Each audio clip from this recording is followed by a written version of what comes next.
forms. We've got one which is the Community Citizen of the Year flowchart, and then we've got the other one which is the form we've provided that you guys can use to send out to your nominees. So the flowchart, that's it, Anne-Marie, I can see your screen now too, which is great. So the flowchart, it really is, the dates down the side are really, we've provided those just to help you guys think, okay, if I'm going to get all of my nominees in, my nominations close off on the 31st of October. By the 7th of November, we're recommending, and obviously this is well past, and you receive this information past these times, and so we're very aware of that. But in future years, and if you've got time and you would like to do it this year, please feel free to do it. By the 7th of November, we are recommending that you send out the reference, the form to get information from your nominees. It doesn't matter that they may not go through to become your recipients. They're just nominated. At this point, you're gathering information of the people that have been nominated so that then when you do go to your selection panel, you can provide more information to your selection panelists, and then they can feel confident that the decisions that they're making are made with this governance process in train. So send it out as early as you can. If you're starting to get nominations in early September, you can send out the form as early as you receive a nomination. It's absolutely fine. You do it with what works best for you. We're hoping that by the time we get around to mid to third week of November, that all of those forms have been returned to you from your nominees. Again, if they haven't returned it, you can either follow them up, or if it's not that critical because you've only got one person that you know is going to be your recipient, it's probably that person's the most important person that you'd want their form back. So it really, again, it's how as a council best serves you that you have this form, that you can actually get the name of two people that you can check in on. Is the person that's been nominated, and is this person that our panel wants to select as the recipient, have we done the due diligence to ensure that they are not going to put either our local community decision into a disrepute or the program into disrepute. It's about maintaining that reputation for the community's selection, but also the program as a whole. Then once you receive those forms back, you guys would then do reference checking.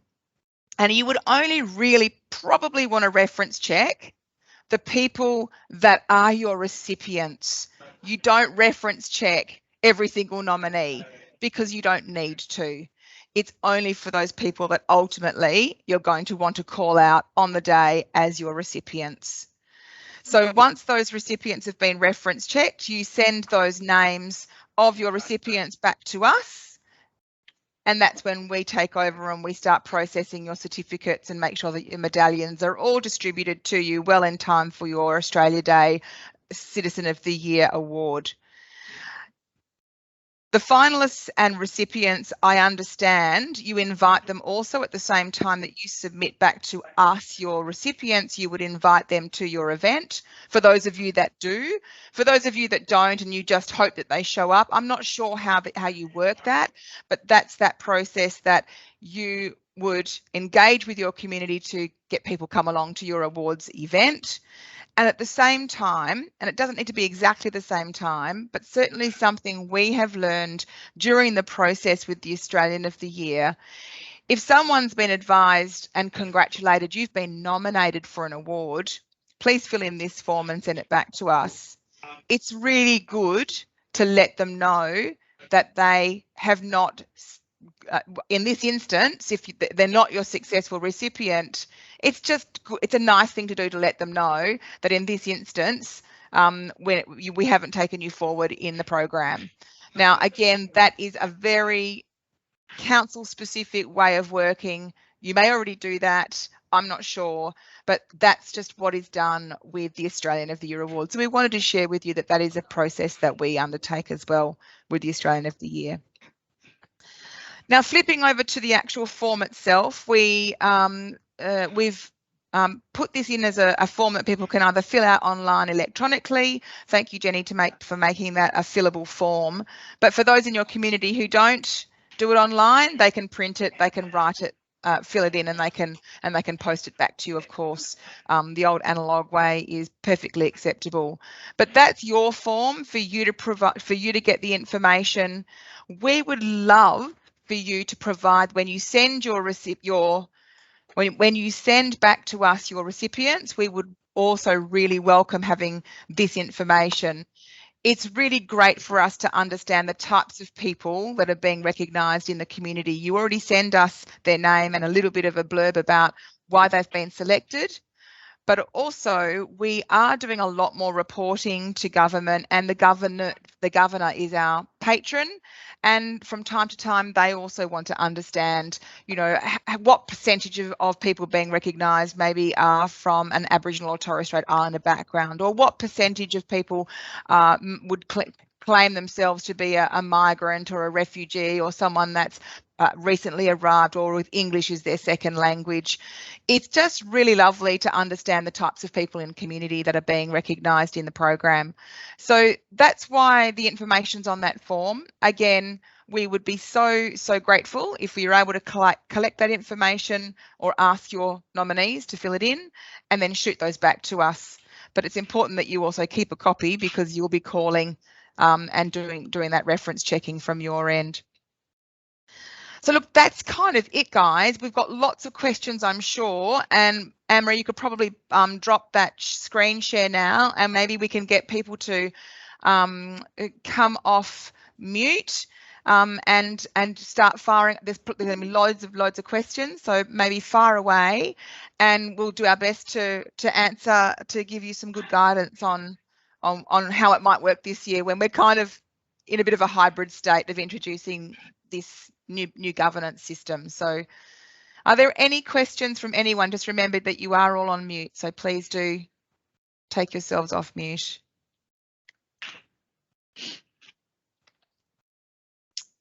No questions. Hi. Hi, who's speaking? Hi. I can't see.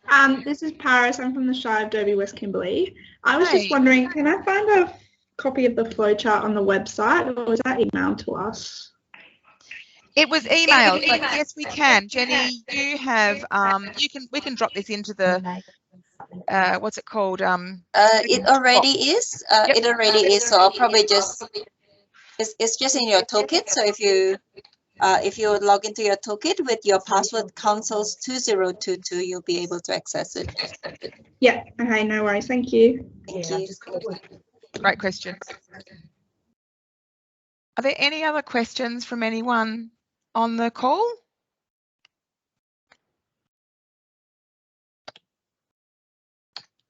Well, that was too easy. You guys are such a good group. You've got no questions. It means that it's not too daunting, and if you can make it work for this year, then fantastic. If you can't make it work for this year, that is no problem, but it's just good to know moving forward. Okay, we've got a question from Sandra.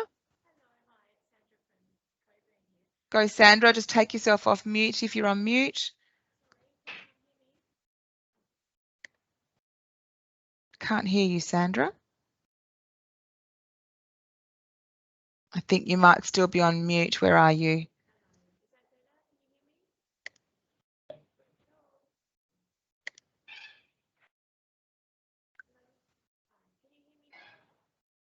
Yes, good feedback from Anne there. The form is helpful to get correct information and spelling, and we know that we've had years in the past where we have had to do certificates a couple of times because yes, people the names get spelt wrong, but when they write it in themselves, and they're not going to spell their own name wrong. So that's really good feedback. Sandra, you've still got your hand up, but I can't. Are you off mute? It looks like you might be off mute now. Far away, Sandra, if you've got a question. No? Okay. We can hear you, but it's very, very soft, Sandra. Maybe you want to type out your questions in the chat box? I don't think so. I'll figure that out. No questions from Mandra. Anything else from anybody? Okay, guys. Well, look, if there's no more questions, thank you for coming on for the call. We're here to help you I know you've had your little webinars every sort of couple of months. If there's any questions outside of those, Anne-Marie, do you have any scheduled coming up in the next couple of weeks before everyone starts to downhill slide into Christmas? No, there's nothing that nothing extraordinary that's coming up. It's just a reminder for people to get their names in and check all those spellings, everything that's coming into us, and we will endeavour to get everything out to you in plenty of time. But if there are any questions that you have individually, please don't hesitate to contact us, because we're onto it. It's top of mind for us right at this time of the year, because we want to make sure that people receive their recognition on the day. So, yeah, great. All right, now Jenny, Sandra. Oh, Sandra's. Yeah, you send the copy of the questions through, and we can. Sandra, now, Jenny, you're taking a lot of the calls and the inquiries as they come through. So everyone just feel confident that Jenny knows the program really well. So yeah, we'll continue to support you and answer your questions if and as they come up. Yeah. I see Sandra's question there is, do we think that the reference checks will be compulsory next year? You know, we never ever want to dictate to the councils how you deliver this program. Every community is different, and you may find that if it's a very small community that you already know people really, really well, you can probably do this without getting this form filled in. But we are recommending it as best practice. So at the end of the day, we would highly encourage it, but we are never going to mandate a process and force you to do a process, other than the process of you need to tell us who your recipients are by X date. That's the one mandatory, because then we have to deliver them back to you for your Australia Day activation. But we're never going to force a process on you. We're just always going to strongly recommend good governance. And if you've only got a small number of nominees, it's not a lot of extra work. So only you can tell whether or not that's going to significantly impact your process. We will highly, highly encourage it, but we're never going to make anything compulsory.